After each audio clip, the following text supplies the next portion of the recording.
Võru linnalahing on nüüd pärast aastast vaheaega õige varsti jälle pihta hakkamas, et kuidas on ettevalmistused siiani kulgenud?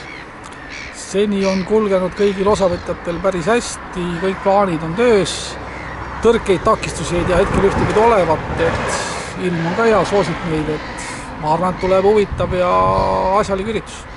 Mis siin siis toimuma hakkab?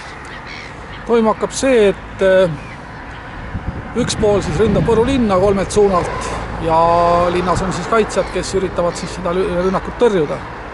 Et seekord teeb siis asja huvitavamaks see, et hõivatakse ka hooneid suuremal, ütleme vähemalt 3 hoonet.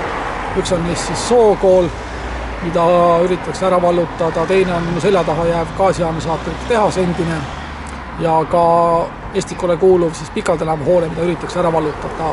Lisaks veel Võru maleva territooriumil olev pantvangikriis, mida siis ka sama ürituse käigus üritatakse lahendada. Aga selles mõttes, et linnarahval ma arvan, et on vaatamist päris palju sellest.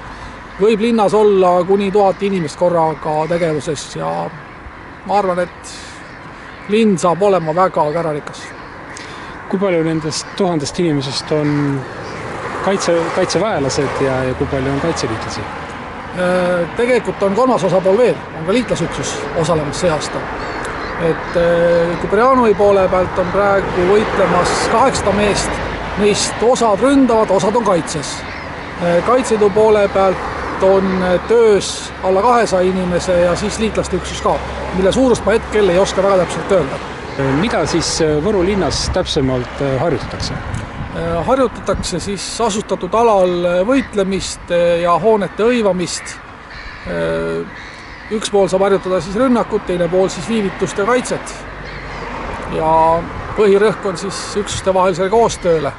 Kuna linnaruum on nii liigendatud ja siin juhtuvad asjad väga kiiresti, siis see seab väga kõrgendatud pingesse kõik ülemad, kes peavad selle operatsiooni juhtimisega tegelema.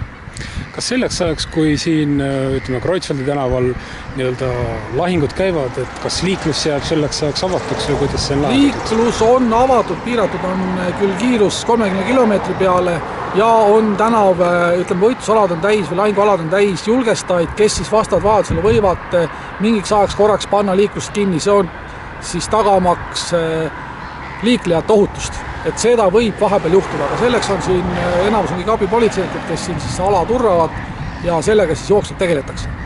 Aga millised kohad siis oleks publiku jaoks kõige sellised atraktiivsemad? Kuhu tulla? Ma ei saa 100% väita, millised on kõige atraktiivsemad alad, sellepärast, et tegu on vaba mänguga. Vaba mäng tähendab seda, et kummalgi poole peal oma plaan, nad üritavad oma plaani ellu viia, kuidas see kellel õnnestub, ei oska me praegu täna veel öelda.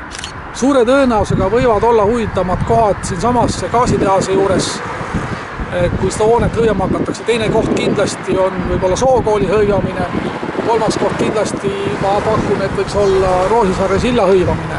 Et need on 3 sellist võib-olla atraktiivsemat kohta.